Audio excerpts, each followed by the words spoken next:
TGM, ben ritrovati con l'informazione di Media24, ma sul tema della giustizia in maniera più ampia, calandosi anche nel locale, tiene banco la questione dedicata alla riforma Cartabia sul tema relativo all'arresto in flagranza di reato dopo le polemiche delle ultime settimane. Sentiamo sul tema la posizione del sindacato FSP, Polizia di Stato.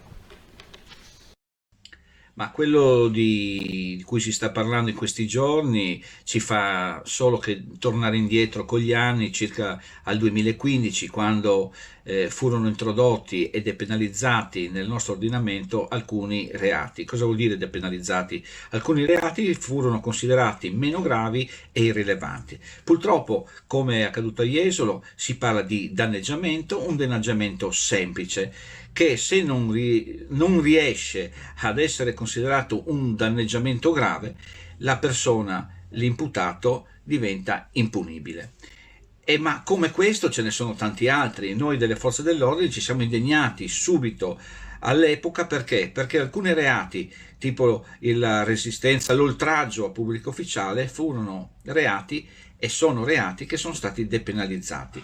Ora con la resistenza riusciamo a ottenere l'arresto magari della persona, ma comunque non più di una denuncia a piede libero. Cosa significa? Significa che il giorno dopo la stessa persona che aveva commesso un reato ed era stata presa da noi in flagranza di un reato, magari a fare un furto di un appartamento, un furto su un supermercato, se non vi è una querela, comunque ovviamente una querela da parte della parte offesa, e quindi del negoziante in questo caso, del titolare dell'appartamento o come nello specifico a Jesolo, del titolare dell'albergo, questa persona subisce una denuncia a piede libero e il giorno dopo passa davanti ai nostri uffici e ci fa anche i beffeggi perché è libero, e quindi il nostro intervento si è reso veramente inefficace.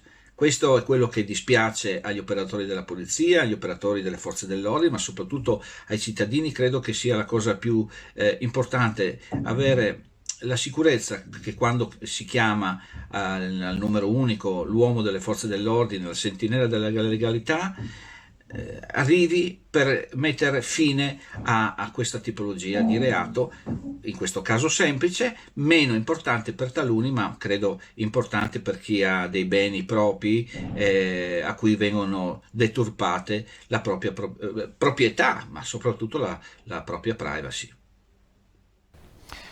Andiamo a Trieste perché il 21 gennaio prossimo si alza il sipario sul Festival Olimpico, il Festival invernale della gioventù.